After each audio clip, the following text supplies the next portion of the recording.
Notre peuple a clairement écarté la solution du pire pour lui. Ce soir, le Rassemblement national est loin d'avoir la majorité absolue que les commentateurs lui prédisaient il y a une semaine à peine.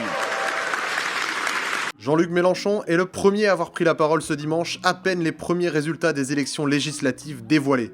Et pour cause, après un spectaculaire renversement de situation dans l'entre-deux tours, l'alliance de gauche du nouveau Front populaire décroche le plus grand nombre de sièges à l'Assemblée nationale. Selon l'institut de sondage Ipsos, le nouveau Front populaire comptera entre 170 et 190 députés. L'autre surprise, c'est que le mouvement du camp présidentiel Ensemble arrive en deuxième position avec 150 à 170 sièges. Ce soir, la formation politique que j'ai représentée dans cette campagne, quand bien même elle a réalisé un score 3 fois supérieur à ce qui était prédit ces dernières semaines, ne dispose pas d'une majorité.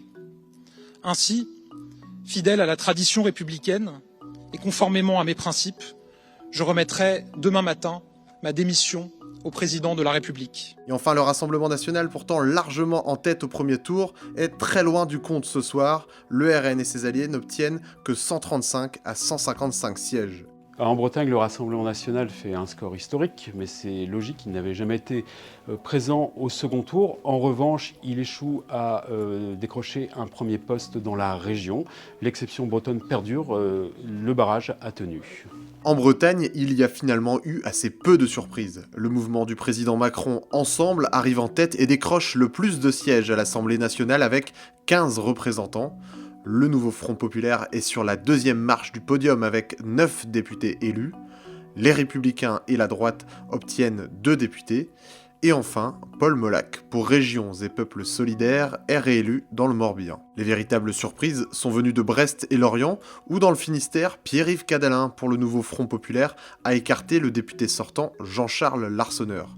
Dans le Morbihan, Damien Girard a obtenu plus de voix que la députée sortante Lisiane Métayer. La participation, elle, a une nouvelle fois été massive avec 67,50%, atteignant un score inédit depuis les élections législatives de 1981. Mais ce dimanche 7 juillet au soir, beaucoup de questions restent sans réponse. Emmanuel Macron avait demandé aux électeurs une clarification à l'issue de ce second tour.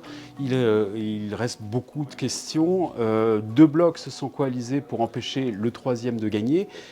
Première interrogation, est-ce que ces 2 blocs, la gauche et le camp présidentiel, vont être capables de travailler ensemble?